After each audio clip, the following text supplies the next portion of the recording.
तो उत्तराखंड एक्सप्रेस में खबरों की शुरुआत करते हैं। बड़ी खबर यूसीसी से जुड़ी हुई। उत्तराखंड में यूसीसी लागू करने को लेकर हलचल काफी तेज है और इस बीच मुख्यमंत्री पुष्कर सिंह धामी दिल्ली के दौरे पर पहुंचे हैं।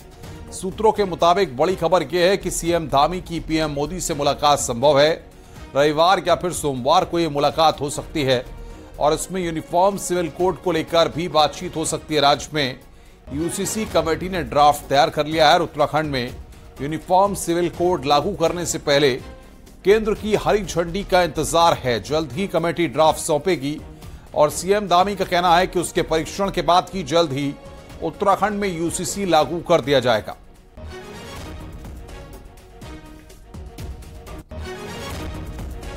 को उन्होंने हमें बताया है कि उन्होंने अपना ड्राफ्ट पूरा कर लिया है और कुछ समय बाद वो सारा प्रपत्र तैयार करके हमको सौंपेंगे और सौंपने के बाद जो आगे प्रक्रिया होती है उस प्रक्रिया के तहत हम आगे बढ़ेंगे। क्योंकि सरकार भी उसका परीक्षण करती है और उसको विधिक रूप से भी देखेंगे और देखने के बाद लागू करने की दिशा में आगे बढ़ेंगे। और इस खबर पर बातचीत करने के लिए हमारे उत्तराखंड के एडिटर अनुपम त्रिवेदी हमारे साथ जुड़ रहे हैं। अनुपम जी, मुख्यमंत्री के दिल्ली दौरे से इतना तो साफ है कि कमेटी ने और सरकार ने ड्राफ्ट पर अपनी तैयारियां पूरी कर ली हैं। अब सिर्फ केंद्र की मोहर का और केंद्र से ग्रीन सिग्नल का इंतजार किया जा रहा है। देखिए, बिल्कुल अनुपम, आपने ठीक कहा। कल जब शुक्रवार को मीटिंग हुई थी दिल्ली में यूसीसी पे जो कमेटी है उत्तराखंड की, उन्होंने भी साफ कहा था कि हमने पूरा इसको फाइनल कर लिया है और जल्दी सरकार को ड्राफ्ट सौंपेंगे। एक महत्वपूर्ण इसमें जो बात कल कमेटी ने कही थी वो ये कही थी कि लॉ कमीशन ने भी उनसे कुछ बातचीत करनी चाहिए इस मामले पे। और ये उल्लेखनीय है कि लॉ कमीशन ऑलरेडी यूसीसी को देश भर में कैसे लागू करना है इसकी एक अलग कसरत कर रहा है। उससे पहले क्योंकि उत्तराखंड ने पूरा एक्सरसाइज शुरू कर ली थी, इसलिए उत्तराखंड ने कहीं ना कहीं इसमें इनिशिएटिव लिया है। और अब जब मुख्यमंत्री दिल्ली गए हैं, जो सूत्र हमें बता रहे हैं, उनकी प्रधानमंत्री से एक मुलाकात हो सकती है अगले 1-2 दिन में और उसमें जो मुख्य एजेंडा वो यूसीसी को लेकर बातचीत हो सकती है। और अभी क्योंकि देखिए एक स्तर पे थोड़ा सा कंफ्यूजन ये है कि अगर ये उत्तराखंड में लागू होता है तो किस तरीके से होगा, कैसे ऑर्डिनेंस के जरिए लागू किया जाएगा, अध्यादेश सरकार लाएगी या फिर यहाँ विधानसभा में स्पेशल सेशन बुला के उसको रखा जाएगा और फिर पारित करके उसे केंद्र को भेजा जाएगा। तो ये दो एक बातें हैं जो थोड़ी टेक्निकलिटीज है। मुझे लगता है कि इन सब चीजों पे अभी चर्चा होनी सरकारी स्तर पे बाकी है और बाकी ये बातचीत में निकल के आएगा 1-2 दिन में कि यहाँ क्या आगे का डेवलपमेंट है। फिलहाल उत्तराखंड पूरी तरह से इसको लेकर तैयार है। मुख्यमंत्री बार बार अपनी मंशा जाहिर कर चुके हैं। अनुपम, बिल्कुल अनुपम जी, बहुत बहुत शुक्रिया आपका हमारे साथ जुड़ने के लिए और बातचीत करने के लिए।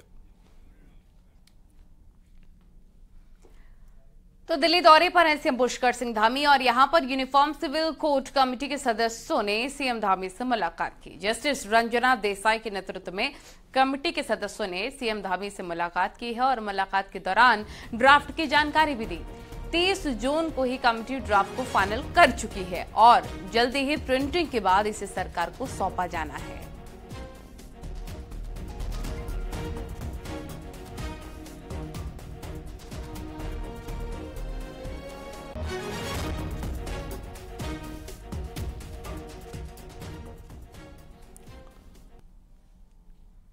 चमोली से खबर है, यहां पर बद्रीनाथ हाईवे एक बार फिर से बंद हो गया है। इस बार लामबगड़ के पास हाईवे बंद हुआ है। यहां खचड़ा नाला उफान पर आ गया है। पिछले करीब 2 घंटे से यहां पर ट्रैफिक को रोका गया है। खचड़ा नाला पूरी तरह से उफान पर है। बारिश कम होने के बाद नाले का पानी कम हो सकता है और उसके बाद ही हाईवे पर ट्रैफिक को चालू किया जाएगा। फिलहाल सैकड़ों गाड़ियां खचड़ा नाला के दोनों तरफ रुकी हुई हैं। ये एक्सक्लूसिव तस्वीरें इस वक्त हम आपको दिखा रहे हैं।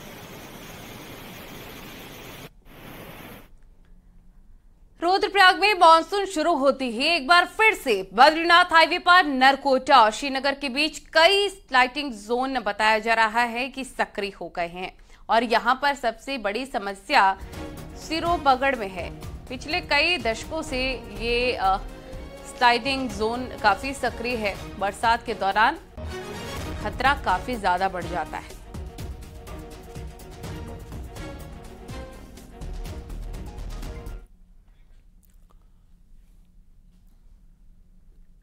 जोशीमठ के प्रभावित इलाकों में लगातार बारिश की वजह से क्षतिग्रस्त मकानों के आसपास बड़े बड़े गड्ढे होने शुरू हो गए हैं। सुनील वार्ड में जहां सबसे पहले दरारें पड़ी थीं, वहां बारिश की वजह से एक बड़ा गड्ढा हो गया है। प्रशासन का कहना है कि मौके पर पहुंचकर स्थिति का जायजा लिया जाएगा। मॉनसून की बारिश अब सबको डराने लगी है। जनवरी महीने में आई दरार कहीं बड़ी न हो जाए।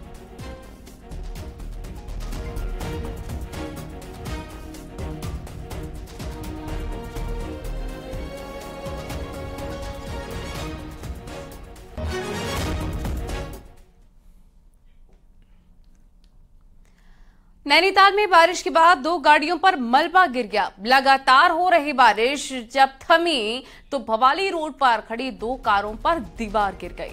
दोनों ही गाड़ियां सड़क किनारे पार्क की गई थी, जबकि बारिश के बाद कमजोर हुई दीवार इन दिनों गाड़ियों पर गिर रही है। गाड़ियों को काफी नुकसान भी हुआ है। हालांकि इस दौरान दोनों कारों के अंदर कोई था नहीं, लिहाजा दोनों को किसी तरीके से नुकसान नहीं लोगों को पहुंचा है। खबर के बाद पीडब्ल्यूडी और कैंपोर्ट के अधिकारी मौके पर पहुंचे और गाड़ियों से मलबे को हटाया है। ये भी दिन के लगभग 1:30 बजे के टाइम में हुई। ये ऊपर एक जो दीवार थी, काफ़ी बारिश होने के बाद ये दीवार में काफ़ी पानी पी लिया था, इससे वो दीवार नीचे गिर गई। कितना नुकसान हुआ होगा? इसमें 2 गाड़ियों को काफ़ी नुकसान हुआ है। नुकसान का आकलन तो बाद में ही होगा।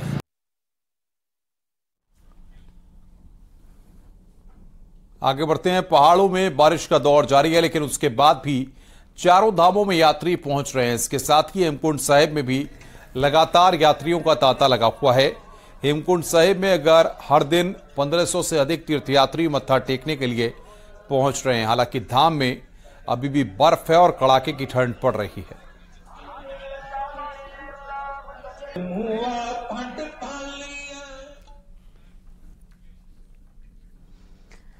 और पौड़ी शहर में इन दिनों गुलदारों की चहलकदमी से लोग काफी डरे हुए हैं। शाम होते ही गुलदार घनी आबादी वाले इलाकों में पहुंच जा रहे हैं और हाल ही में गुलदार बुआखाल मांडाखाल धाम में कॉलोनी में घुस गया। गुलदार की चहलकदमी एक मकान में लगे सीसीटीवी कैमरे में कैद हो गई। वहीं पौड़ी शहर से लगे कंडोलिया के पास से एक साथ 2 गुलदार दिखे हैं, जिससे लोग और भी ज्यादा डरे सहमे नजर आ रहे हैं।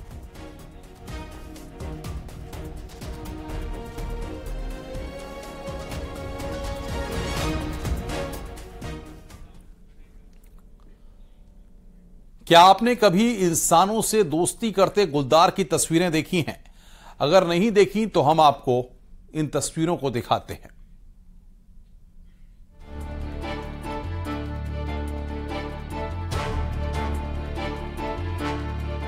उत्तराखंड में शहर से लेकर गांव तक इन खूंखार लेपर्ड यानी गुलदारों का आतंक है। इनमें से कुछ आदमखोर पिंजड़ों में बंद हैं, तो कुछ अभी भी लोगों के लिए खतरा बने हुए हैं। लेकिन इन सब के बीच हम आपको ऐसी तस्वीर दिखा रहे हैं जो इन गुलदारों को लेकर काफी सोच बदल देगी। इंसानों से अपने बदन की खुजली करवाती गुलदार की ये तस्वीर कहीं विदेशों की नहीं, बल्कि नैनीताल जिले के वाइल्ड लाइफ रेस्क्यू सेंटर की है, जहां आशी नाम की ये गुलदार रेस्क्यू सेंटर के डॉक्टर और स्टाफ से इतनी फ्रेंडली हो चुकी है कि इनके हाथों से खेलना चाहती है।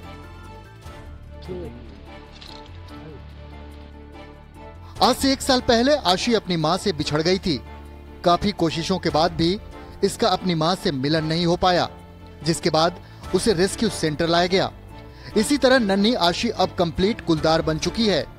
आशी की ये फ्रेंडली तस्वीर वाइल्ड लाइफ लवर्स के लिए एकदम अद्भुत है। हल्द्वानी से न्यूज़ 18 के लिए शैलेंद्र नेगी की रिपोर्ट।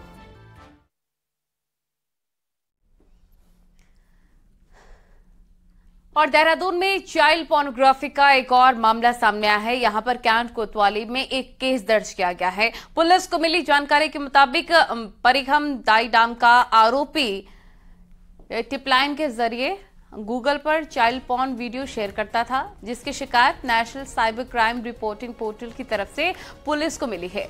अब पुलिस आरोपी बरहिम दाई की तलाश कर रही है। आरोपी के आईडी को ब्लॉक किया गया है। असल में चाइल्ड पॉर्न को लेकर केंद्र सरकार बेहद ही ज्यादा सख्त है और इसलिए इस पर बैन भी लगाया गया है।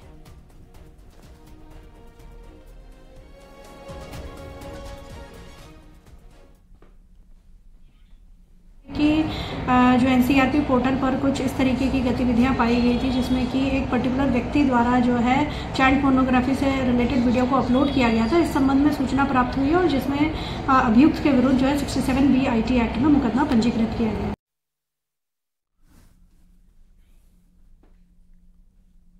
उत्तराखंड में फर्जी BAMS डॉक्टर के मामले में पुलिस जांच कर रही है और जांच के दायरे में पूर्व राज्य मंत्री और उत्तराखंड चिकित्सा परिषद के पूर्व चेयरमैन दर्शन कुमार शर्मा भी आ गए हैं। पुलिस के मुताबिक दर्शन शर्मा ने इंटर के फर्जी दस्तावेज तैयार किए थे और फर्जी दस्तावेजों की ही बदौलत BAMS की डिग्री ली और लखनऊ में ट्रेनिंग भी की। पुलिस को जांच के दौरान चिकित्सा परिषद में उनके चेयरमैन रहने के दौरान के भी कागजात नहीं मिले हैं। पुलिस ने अब केस दर्ज कर लिया है। अब तक पुलिस ने 20 से ज्यादा फर्जी डॉक्टरों को गिरफ्तार किया है जो कि लंबे समय से प्रैक्टिस कर रहे थे। जो इसकी एक फाइल थी डॉक्टर दर्शन कुमार शर्मा की, जो परिषद से गायब हुई थी, उसके क्रम में पुलिस ने एक मुकदमा पंजीकृत किया था। जो रजिस्ट्रार है जो है पुलिस कर रही है, तो डेफिनेटली 2 हैं तो एक तो सही होगी या एक गलत होगी, उसकी जो है जांच हमारी जारी है।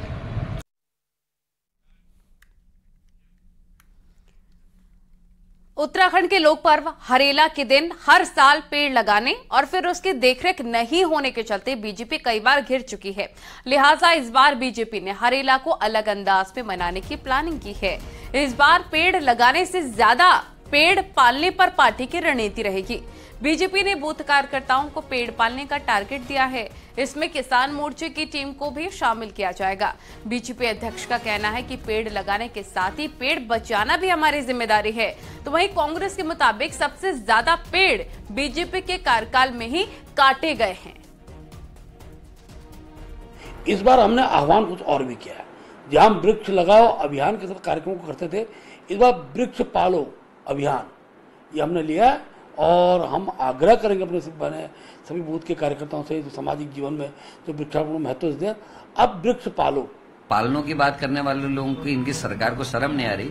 इनकी सरकार में जितने जंगल जले हैं इतने भविष्य में पहले कभी नहीं जले। हम भविष्य की बात भी नहीं कर रहा, मैं तो अभी हाल के 6 सालों में देख रहा हूं सर्वाधिक जंगल जलने का आंकड़ा जो है भारतीय जनता पार्टी की सरकार में आया है।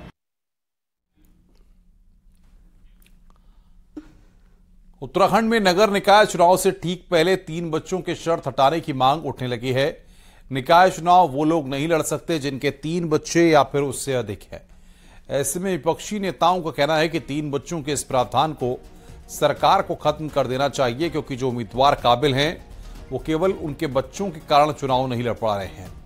वहीं बीजेपी विधायक भी कानून में संशोधन की गुंजाइश की बात कर रहे हैं। एक मांग उठी है और जनहित में भी उठी है और इसमें माननीय मंत्री जी ने भी अपना स्टेटमेंट दिया है। तो मुझे लगता है कि इसमें विचार कर लेना चाहिए, जो भी उचित हो उसमें होना चाहिए।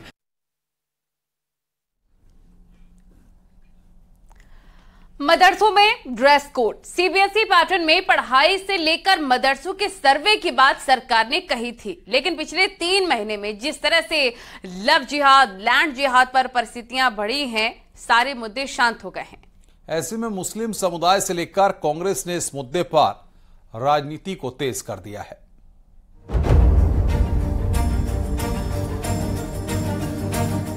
राज्य में मदरसों में ड्रेस कोड का मुद्दा खूब जोर शोर से उठा, लेकिन हाल में उठे लैंड जिहाद और लव जिहाद के मामलों के बाद अब खुद मुस्लिमों के साथ कांग्रेस को भी लगता है कि सारी प्लानिंग ठंडे बस्ते में चली गई है और उन्हें सिर्फ टारगेट किया जा रहा है। खबर तो यहां तक है कि जल्द ही मदरसा बोर्ड के अध्यक्ष को भी बदला जा सकता है। कि 2-3 महीना पहले इन्होंने कहा था कि हम अल्पसंख्यकों के कल्याण के लिए मदरसों में कुछ सुधार करेंगे। जो मदरसा बोर्ड है उसमें हम परिवर्तन लाएंगे, वहां ड्रेस कोड लागू करेंगे, वहां पर सीबीएसई पैटर्न हम लागू करेंगे। लेकिन आपने देखा हो कि सरकार ने कुछ भी नहीं किया उस दिशा में। हालांकि बीजेपी ने इस दावे को खारिज किया है और साफ कहा है कि जो काम पाइपलाइन में थे वो आगे भी होंगे और जो गलत कर रहा है सिर्फ उस पर ही कार्रवाई हो रही है। शिक्षा में सुधारो, इसको हमारे जो अल्पसंख्यक समुदाय के बंधु भी चाहते हैं कि गुणात्मक शिक्षा मिले, क्योंकि आखिरकार अभी तक मुस्लिम समाज की शिक्षा का ही दुष्प्रभाव है कि बड़ी संख्या में मुस्लिम समाज का नौजवान बेरोजगारी स्थिति में रहता है और फिर इस प्रकार की घटनाओं को जन्म लेता है। अच्छी शिक्षा मिलेगी, इसके लिए हम सब प्रयासरत हैं। राज्य में इस वक्त 419 मदरसे बोर्ड चला रहा है, जबकि 103 वक्फ बोर्ड और 500 के करीब मदरसे प्राइवेट हैं। अब जो भी फैसला होगा वो सभी पर लागू होगा। न्यूज 18 के लिए देहरादून से भारती सकलानी उनियाल की रिपोर्ट।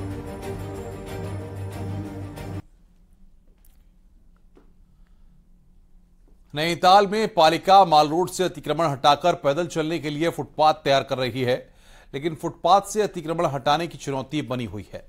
माल रोड से हाईकोर्ट के निर्देश के बाद दुकानों को हटाया जा रहा है। हालांकि हाईकोर्ट ने इन दुकानों को भी वेंडर जोन में भेजने के निर्देश दिए हैं। आपको बता दें कि नैनीताल के पंत पार्क फुटपाथ में 121 दुकानों को लगाने की अनुमति है, लेकिन 400 से ज्यादा फड़ यहां पर लग रहे हैं, तो नैनीताल के लिए खतरा बन गए हैं।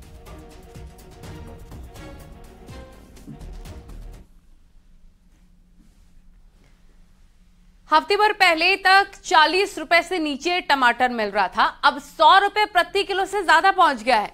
हालांकि लोग तो इससे परेशान हैं ही, लेकिन उत्तरकाशी के यमुना घाटी के पास 1000 किसानों के चेहरे खिले भी हुए हैं। हालात ये हो गए कि किसानों का टमाटर खरीदने अब खेत तक व्यापारी पहुंच रहे हैं और खेत में ही 70 से 75 रुपए किलो टमाटर बिक रहा है, जबकि पिछले साल यही टमाटर 10 रुपए किलो बिक रहा था। उत्तरकाशी की यमुना घाटी टमाटर और मटर की खेती के लिए प्रसिद्ध है। टमाटर की खेती यहाँ पर ठीक जून से अगस्त तक होती है और इस बार घाटी में अच्छी पैदावार भी हुई है और देहरादून से लेकर दिल्ली तक उत्तरकाशी के टमाटर की डिमांड भी है। हर रोज 60 से 80 मीट्रिक टन टमाटर मंडियों को भेजा जा रहा है और सबसे खास बात है, कीमत बेहद ही ज्यादा अच्छी मिल रही है और यही वजह है कि टमाटर के दाम बढ़ने की वजह से उत्तरकाशी के किसान काफी खुश हैं। मंडियों में मिल रहे हैं और पिछले साल 500 से 600 रुपए प्रति कैरेट मंडियों में बिक रहा था। इस बार 1600 से 1800 रुपए प्रति कैरेट बिक रही है और यमुना घाटी के टमाटरों की पूरे मंडियों में डिमांड बनी हुई है। इसके अलावा मदर डेयरी में भी दिल्ली जा रहा है। टमाटर इस समय 100 रुपए बिक रहा है। तो टमाटर तो आज हो रहा है वो खराब भी बहुत हो रहा है। नीचे जगह कैरेट मंगाई है कि 2000 कैरेट है, 2200 कभी आ रही है और खराब बहुत निकल रहा है, क्योंकि इसलिए हम लोग कम ही मंगा रहे हैं। हमने बता बारिश में खत्म हुआ है, टमाटर अभी तैयार ही नहीं बता रहे, सब सड़ गया बारिश के मारे सब्जियां, इसीलिए महंगी। नैनीताल में वीकेंड पर पर्यटकों का जमावड़ा लगा हुआ है। ईद के बाद टूरिस्ट नैनीताल पहुंचे हैं तो पर्यटन स्थल गुलजार हैं। बारिश के बाद भी पर्यटकों ने नैनीताल में जमकर मस्ती की और बोटिंग का लुत्फ उठाया है। बारिश और बादलों के बीच सैलानी रूहानी मौसम को देख खासा खुश नजर आए। हालांकि अब पर्यटन सीजन भी धीरे धीरे खत्म हो रहा है, लेकिन वीकेंड पर लगी भीड़ से कारोबारी भी राहत में है। मौसम तो सर सुहाना ही रहता है ऑल टाइम यहाँ पे। अभी थोड़ी देर पहले बारिश हो रही थी, किसी को लगेगा नहीं कि अभी बारिश हो रही थी थोड़ी देर पहले, मगर उसके चक्कर में अब इतनी अच्छी हवाएं चल रही हैं, ठंडी ठंडी हवाएं चल रही हैं। मतलब सभी के लिए अच्छा है। मतलब विंटर के भी कपड़े पहन सकते हैं लोग, समर के भी कपड़े पहन सकते हैं। नैनीताल में बहुत अच्छा लग रहा है। मैं तो फर्स्ट बार मेरा आना हुआ है यहाँ पे तो, और मौसम भी सुहाना है, काफी बेटर है, अच्छा लगा है यहाँ पे बहुत सारा। नैनीताल तो बहुत ब्यूटीफुल प्लेस है, यानी यहाँ की ग्रीनरी, लेक्स, यानी यहाँ आके बहुत अच्छा लग रहा है, बिल्कुल रिफ्रेशिंग।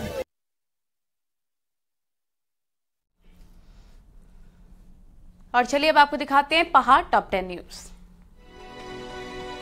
एफसीआई में नौकरी दिलाने के नाम पर देहरादून में ठगी हुई है। पीडी से 8 लाख रुपए ठग लिए गए, 3 लोगों के खिलाफ केस दर्ज। हरिद्वार के पिरान गलियर में पुलिस की वेरिफिकेशन ड्राइव में 32 लोगों के चालान काटे गए, जबकि गंगनहर इलाके में 30 लोगों को हिरासत में लिया गया। अल्मोड़ा के मटेला में जल संस्थान के ट्रांसफार्मर में आग लग गई। आग लगने से ट्रांसफार्मर जल गया और पानी की सप्लाई बाधित हो गई। जोशीमठ में कांग्रेसी कार्यकर्ताओं और व्यापार सभा ने एक निजी न्यूज चैनल के खिलाफ जमकर विरोध प्रदर्शन किया और गलत खबर चलाने का आरोप लगाया। बद्रीनाथ धाम में मास्टर प्लान के काम को देखते हुए चमोली के डीएम पहुंचे और जल्द काम करने के निर्देश दिए।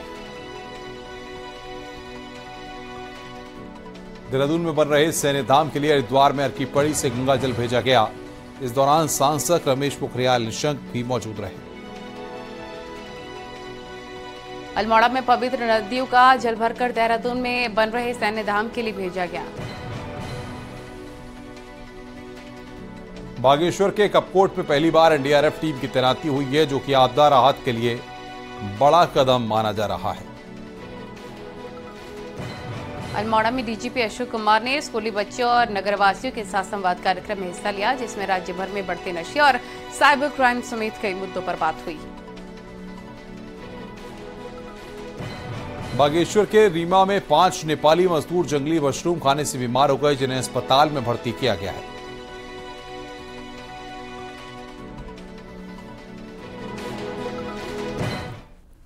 और यहाँ वक्त